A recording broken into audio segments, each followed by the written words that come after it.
engaging with art has been basic to my work. Having access to this museum to me is a gift, and it's a gift for my students as well.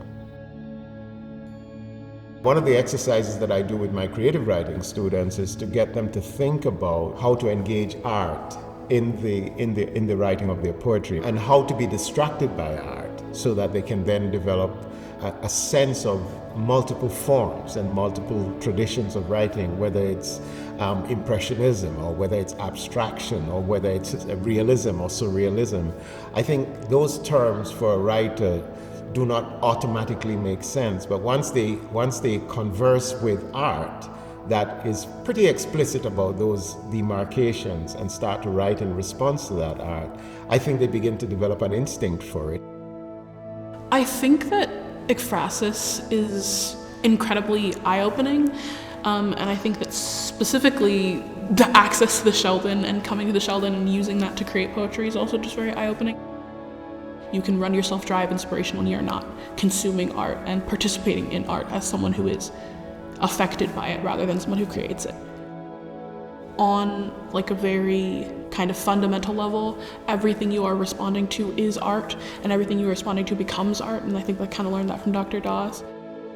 Well, there's a little secret about my life. I mean, for the last 10, 12 years, I started to work with artists and artwork and to write poems in response, whether it was Tom Feeling's work and other South Carolinian artists and so on. And that became my very private and quiet practice, where I would write in response to art. So consequently, whenever I go to a new city, I always make sure I go to the museum. And I usually go, if I have time, I'll see all the art and so on and so forth. But most of the time, if I don't have a lot of time, I just go straight to the museum store. Why? Because I'm looking for these art books, because I can take the art with me and write in response to it. Dr. Dawes is really a role model for how professors on campus can engage with the Sheldon Museum of Art for a number of reasons. One is because he's a professor of English. We know we need disciplinary boundaries on campuses, but we don't need them inside this museum because art is a part of life, so those boundaries really dissolve.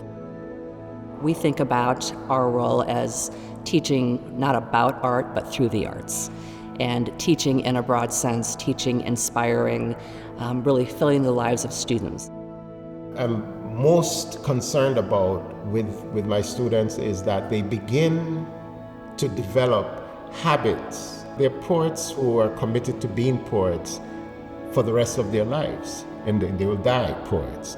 And therefore, developing practices and habits that helps to generate poetry, helps to stretch them and challenge them as poets, would seem to be one of the key things that I can pass on to them, or that I can engender in them. And a project of this nature, or a practice of this nature, where you are aware of the ability to be drawn into, inspired by, guided by, challenged by, or seeking to challenge art that exists, strikes me as one of the gifts that they have. And if they get into the habit of that, I think it can be very generative, and I think it can be really, really exciting in terms of the work that they produce.